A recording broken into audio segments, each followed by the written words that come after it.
사실 우리가 그 뜻을 잘 모르면서 의미적으로만 알고 사용하는 고사성어가 제법 있는데요. 그 중에 하나가 설상가상이 아닐까 싶습니다.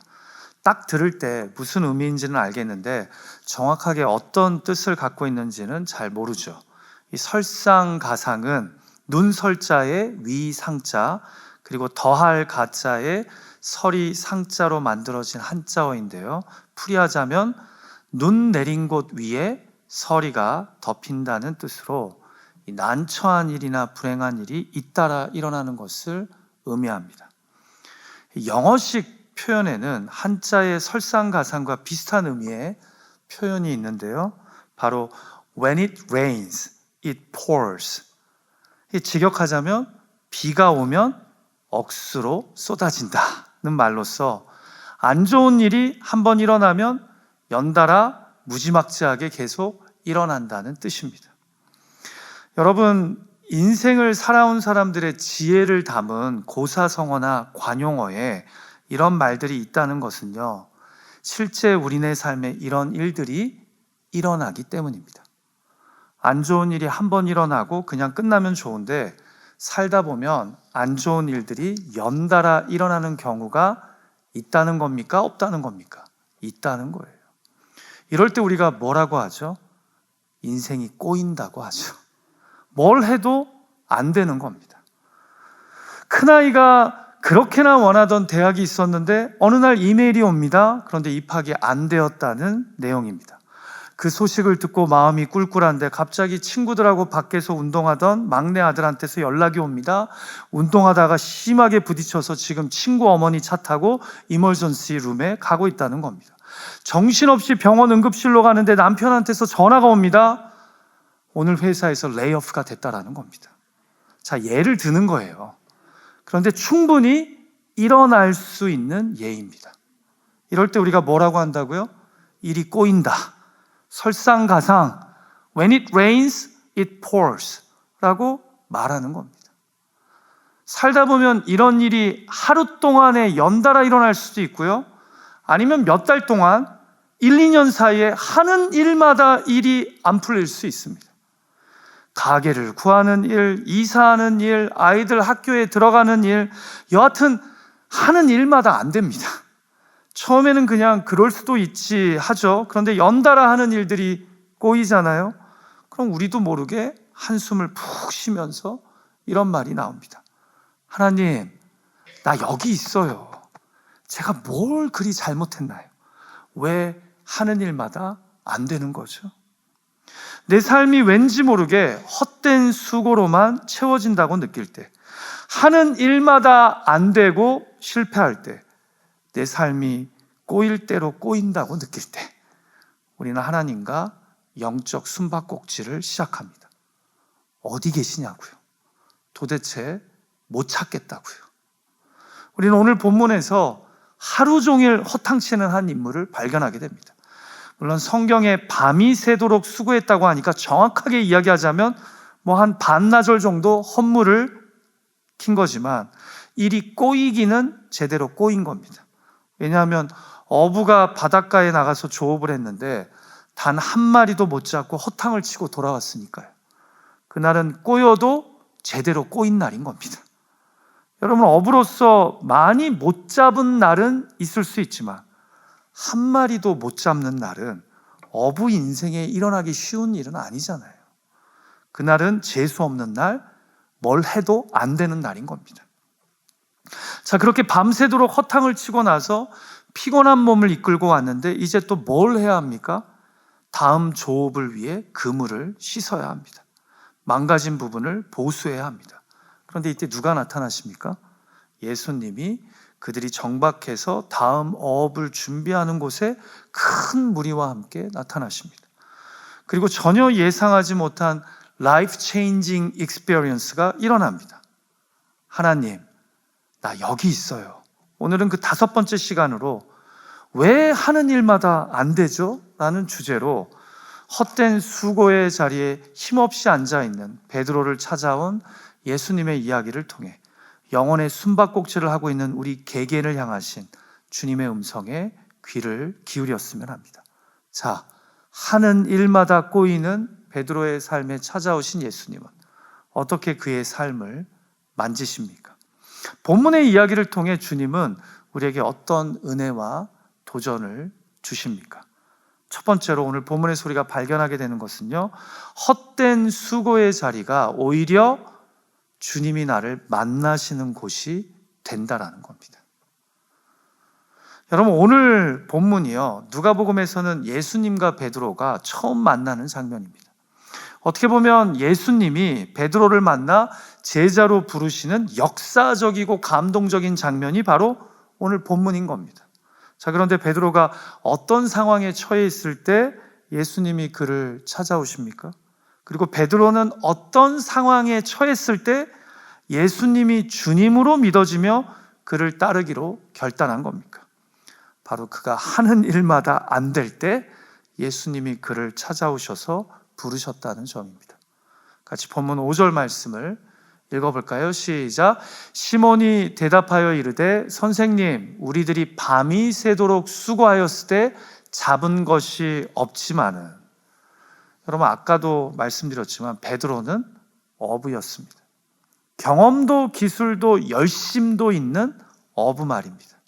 그런데 그날 밤은 아무것도 안 되는 밤이었습니다.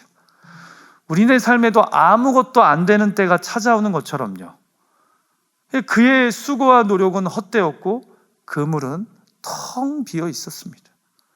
배는 빈 배가 되어버렸습니다. 그런데 바로 그 순간 그 자리에 예수님이 베드로를 찾아오셨다라는 거죠.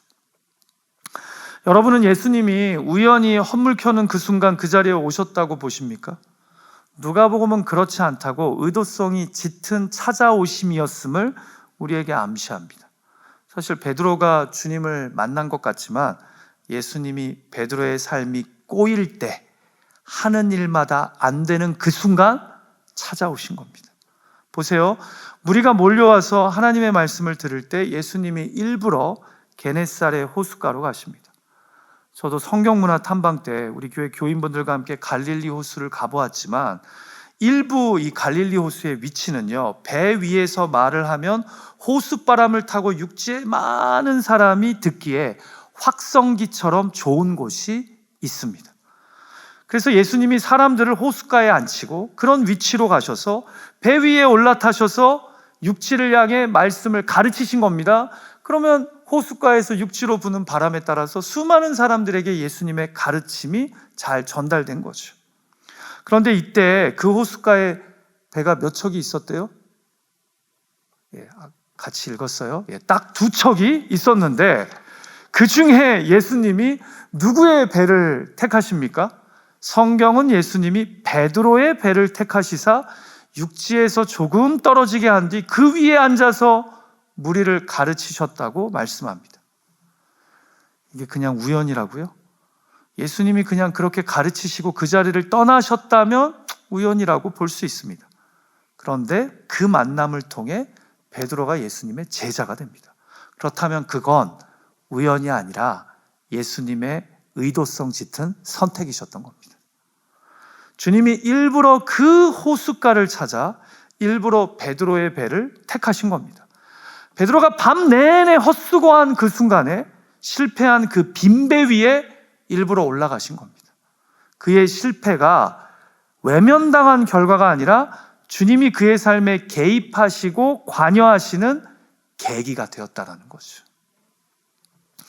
여러분, 우리 삶이 자꾸 헛물을 켜고 하는 일마다 꼬이면요, 그때가 바로 하나님의 때입니다. 어떤 때라고요? 하나님의 때라고요. 내 힘과 지혜로 하는 일마다 안 될 때마다 그 안 되는 그 순간이 하나님의 때, 주님을 깊이 만날 때가 된다라는 겁니다. 왜 주님은 우리 인생이 꼬일 때, 하는 일마다 안 될 때 역설적으로도 찾아오시는 걸까요? 그때 내가 한없이 작아지고 내 마음이 한없이 가난해지기 때문입니다. 그래서 주님은 우리가 교만해질 때보다 우리가 헛된 수고의 자리에서 그 마음이 허망할 때 일부러 나타나십니다. 내 뜻대로 내 힘으로 삶이 잘 안 꾸려질 때, 그래서 빈손으로 빈 배에 있을 때 찾아오십니다. 우리의 헛된 수고가 때로는 주님이 말씀하시기에 가장 좋은 자리가 되기 때문입니다. 그래서 역설적이게도 우리가 하는 일마다 안 될 때 우리는 주님을 원망하지만, 일들이 꼬이면 내가 뭘 도대체 그리 잘못한 거냐고 따지지만, 사실 주님은 우리의 모든 수고가 실패로 돌아갈 때 짠! 하고 나타나십니다. 찾아오신다라는 거죠. 이미 꺾일 대로 꺾인 내 자존심, 상하고 공허한 내 심령, 텅 비고 허망한 내 마음속에 찾아와 말씀하시며 역사하신다라는 겁니다. 한번 상상해 보세요. 밤새 베드로의 배가 엄청나게 많은 물고기를 잡았다고요. 생각해 보자는 거예요. 그럼 지금 물고기로 가득 찬 그의 배가 예수님의 말씀을 전하는 공간으로 사용될 수 있었을까요? 베드로가 한가로이 그물을 씻으면서 예수님의 말씀을 들었을까요? 다 아니죠. 잡아온 물고기들을 다듬고 정리하느라 정신이 없었겠죠. 찾아온 도매상들에게 물고기를 괜찮은 가격에 파느라 바빴겠죠. 정신없이 바빠 죽겠는데 왜 사람들은 몰려오고 예수님은 자신의 배 위에 올라타려고 하는지 화딱지가 났겠죠. 그냥 딴 곳에 가서 하라고. 나 지금 바쁘다고.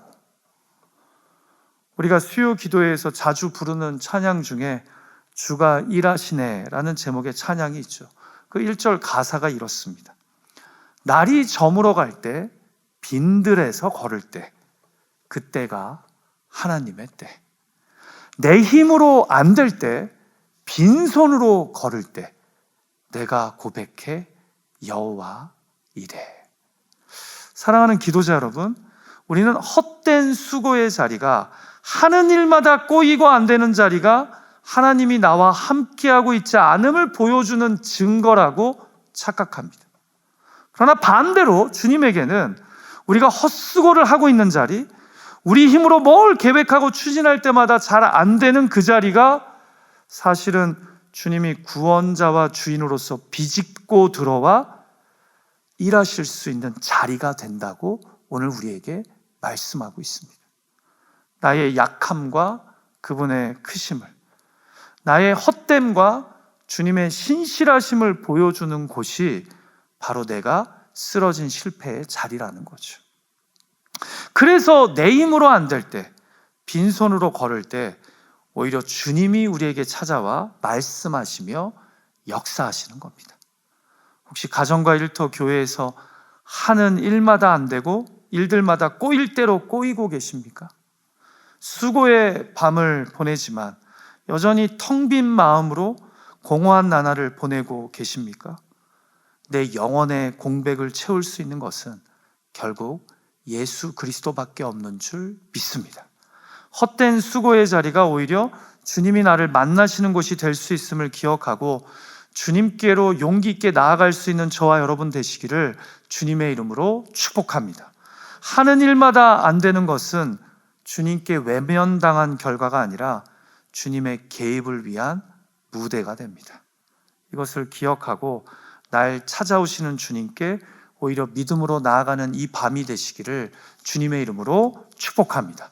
자, 두 번째로 하는 일마다 안 되는 베드로의 삶에 찾아오신 예수님은 어떻게 그의 삶을 만지십니까? 본문의 이야기가 우리에게 주는 도전은 무엇입니까? 순종은 실패의 자리에서 나를 일어서게 하는 믿음의 발걸음이 된다는 겁니다. 자, 모인 무리에게 말씀을 다 전하신 후에 밤새도록 헌물을 켠 베드로에게 이제 예수님이 직접 가셔서 말씀하십니다. 말씀을 마치시고 시몬에게 이르시되 깊은 데로 가서 그물을 내려 고기를 잡으라.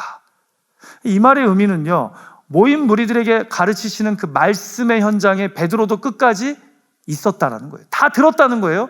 근데 그 가르치심을 마친 다음에 베드로를 콕 집어서 찾아가 하시는 말씀이 깊은 데로 가서 그물을 다시 내려 고기를 잡으라는 겁니다. 그런데 여러분, 이 말씀이요, 그대로 따르기가 결단코 쉽지 않은 말씀이었다는 거 잘 아시죠? 사랑하는 기도자 여러분, 주님의 말씀은요 항상 우리에게 쉽지 않습니다. 무엇보다 자기중심적으로 살아온 이기적인 우리에게는 따르기 쉬운 하나님의 말씀이란 솔직히 존재하지 않습니다. 왜 이 말씀이 베드로에게는 듣기 힘든 말씀이었을까요? 첫째, 이미 그날 작업은 다 끝났습니다. 지금 파장하고 사용한 그물을 씻고 있는 중이었습니다. 그리고 밤새도록 일해서 너무나 피곤한 상태입니다. 우리가 왜 하나님의 능력의 말씀 앞에 자주 보이는 반응들 있잖아요. 힘들어요. 하기 싫어요. 나 바빠요. 다른 사람 시키세요. 지금 딱 그런 상황인 거예요. 둘째, 어부는 베드로이지 예수님이 아닙니다. 예수님은 목수 출신입니다. 여러분, 갈릴리 호수는요, 해수면보다 약 200m 정도가 낮기 때문에요, 물이 따뜻하고 상층 수온의 차이가 큽니다. 그래서 낮에는 상층부의 수온이 높아져서 물고기들이 깊은 곳으로 가 잠을 잡니다. 반대로 밤이 되면 수온이 내려가기에 물고기들이 위로 올라와서 먹이를 찾아 얕은 곳으로 갑니다. 이해가 되시죠? 그래서 배가 크지 않고 그물이 작으면 낮에는 허탕을 자주 치기 때문에 일부러 밤에 나가서 물고기를 잡는 겁니다. 자, 그런데 예수님이 깊은 곳에서 잠자고 있을 물고기 잡으러 나가랍니다. 깊은 데로 가서 그물을 던지라고 하시는데 베드로가 가진 그물은 깊은 곳이 있는 물고기를 잡기에는 적합하지 않은 겁니다. 우리도 이런 이야기를 주님의 능력의 말씀 앞에 종종 하죠. 내가 아는데 하나님 이건 이래서 안 되고 저건 저래서 안 돼요. 그러면서 말은 많이 하는데 훈수는 두는데 아무도 말씀 앞에 자신이 순종하지는 않습니다. 그냥 말만 하는 거예요. 이 말씀은 이래서 현실적이지 않고 이 말씀은 이래서 효율성이 떨어지고. 자, 그런데 목수 출신인 예수님의 말씀 앞에 이미 파장해서 그물을 정리하려는 어부 베드로가 어떻게 반응합니까? 같이 보면 5절과 6절 말씀 읽어볼까요? 시작. 시몬이 대답하여 이르되 선생님, 우리들이 밤이 새도록 수고하였을 때 잡은 것이 없지만은 말씀에 의지하여 내가 그물을 내리리다 하고 그렇게 하니 고기를 잡은 것이 심히 많아 그물이 찢어지는지라. 아멘. 사랑하는 기도자 여러분, 결국 실패의 자리에서 우리를 다시 일어서게 하는 것이 무엇인지 아십니까? 주의 말씀에 순종하는 것입니다. 결국은 하나님의 말씀에 대한 순종이 실패의 자리에서 우리를 일어나게 만듭니다. 벗어나게 만듭니다. 지식이 아니라 믿음이, 자기 확신이 아니라 말씀에 대한 순종이 하는 일마다 안 되는 꼬인 삶을 풀어가게 만든다는 거죠. 사랑하는 기도자 여러분, 왜 오늘날의 교인들이 하나님을 믿는다고, 예수 그리스도의 기쁜 소식인 복음을 믿는다고 하면서 이렇게 믿음이 천차만별인 것일까요? 저는 그 이유가 나로부터 시작되는 믿음과 하나님으로부터 시작되는 믿음을 착각하기 때문이라고 생각합니다. 여러분, 원래 믿음은요, 내가 아닌 하나님으로부터 시작되고 비롯되어야 하는 것 아닙니까? 나로부터 시작된 믿음은 사실은 믿음이 아니라 신념이죠. 자기 신념. 그런데 우리는 신앙인이지 신념인은 아니지 않습니까? 여러분, 신앙이란 하나님을 바라보는 행위이지만 신념이란 내 생각을 믿는 겁니다. 그래서 우리가 자칫 잘못하면 내가 가진 신념을 신앙으로 착각하거나 포장하기가 쉽습니다. 그리고 솔직히 지난 수십 년 동안 교회가 기복주의적인 신앙을 가르치면서 신념이 신앙이랑 헷갈리게 만들어버렸습니다. 내가 원하는 것을 얻기 위해 믿음을 사용하라고 가르치지 않았습니까? 그러나 원래 믿음은 불완전한 나로부터 오는 신념이 아니라 완전하신 하나님을 향한 확신이요 의탁입니다. 그래서 믿음은 나로부터 시작될 수 없습니다. 완전하시고 실수가 없으신 하나님을 바라봄으로 그분의 말씀에 순종함으로 작동되는 것입니다. 그게 바로 믿음이란 말이에요. 그런데 우리는 하나님을 향한 신앙이 아닌 자신을 믿는 신념을 신앙이라고 착각합니다. 그러니까 말씀이 선포돼도 계산하고 유불리를 따집니다. 그러니까 순종이 경험되지 않는 겁니다. 낮에 깊은 물이요? 물고기가 얼마나 깊은 곳에서 자고 있는데 제 그물로는 잡을 수 없습니다는 자기 신념이에요. 그거는 신앙이 아니에요. 신앙은 주님이 말씀하셨으면 그분으로부터 오는 것이기 때문에 내가 믿고 따라 보겠습니다. 순종해 보겠습니다. 이게 신앙이라는 거죠.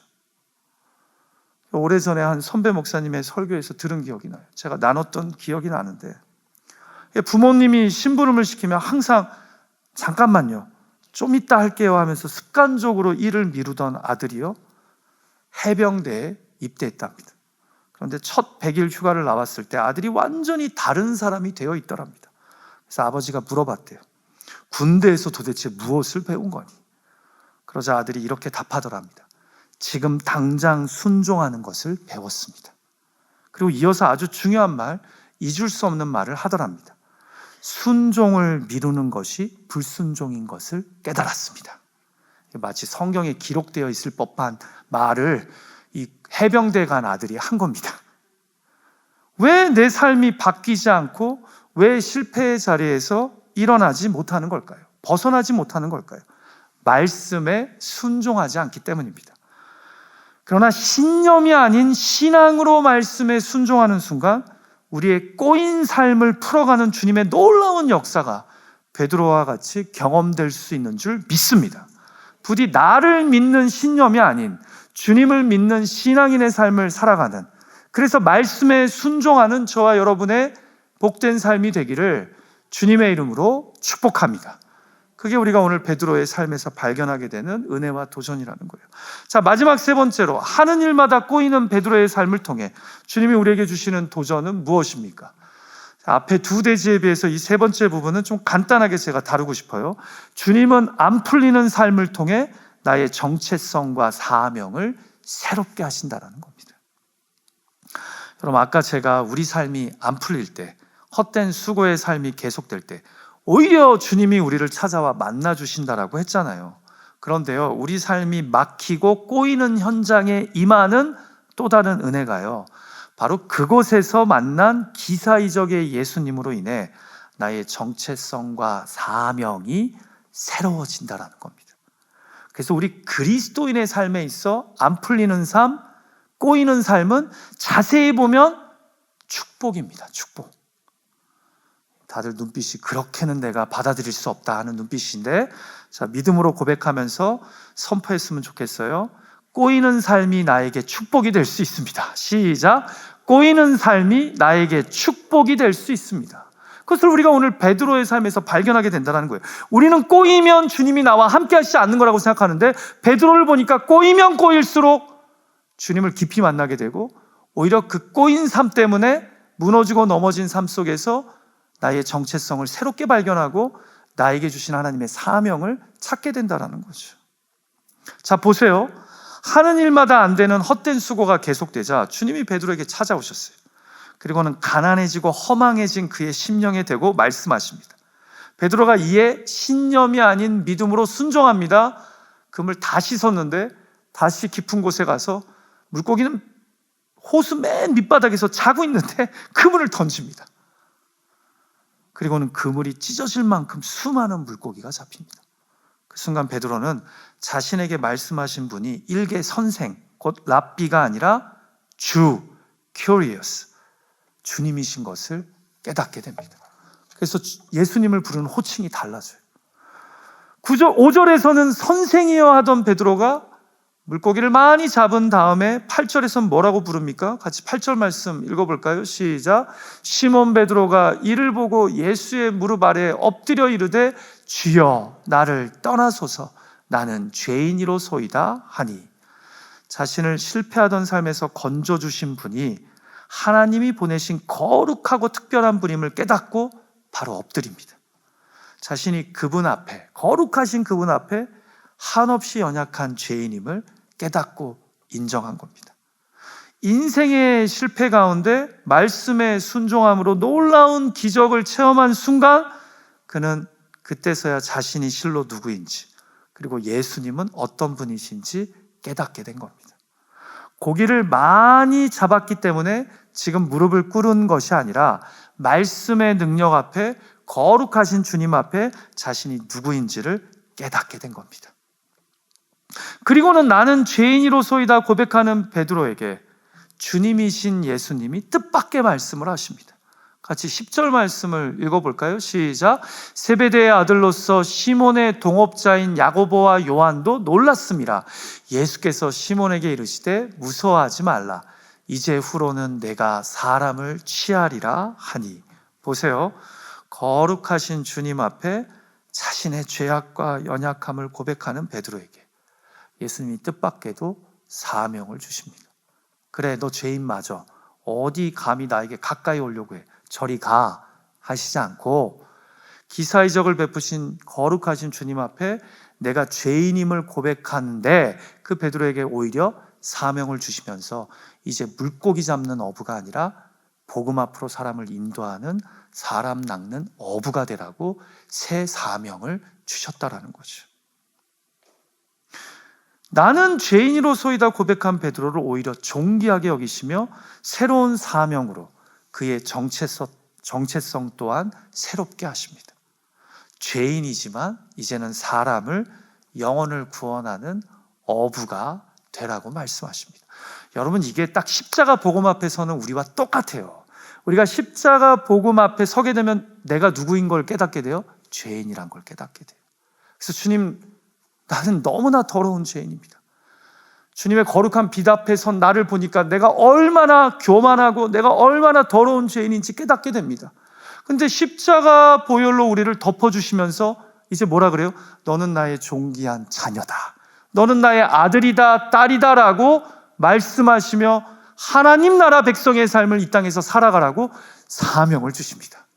그러니까 항상 하나님의 거룩한 임재 앞에 나아가게 되면요, 우리는 나의 정체성을 깨닫게 돼요. 나는 죄인입니다. 나는 연약합니다. 나는 주님 없으면 살 수 없는 그런 존재입니다. 근데 주님의 은혜가 나를 감싸면서 그렇게 깨달은 나의 정체성에 비할 바 없는 은혜로 너는 나의 아들이다, 딸이다, 그리고 나의 사명자가 되라고 주님이 은혜로 우리를 덮으십니다.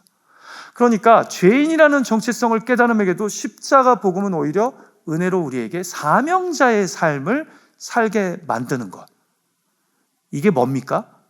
은혜입니다. 이게 바로 기독교 복음이 얘기하는 은혜의 십자가 복음이라는 거죠. 근데 그게 누가복음 5장에서 그대로 일어나고 있는 거예요.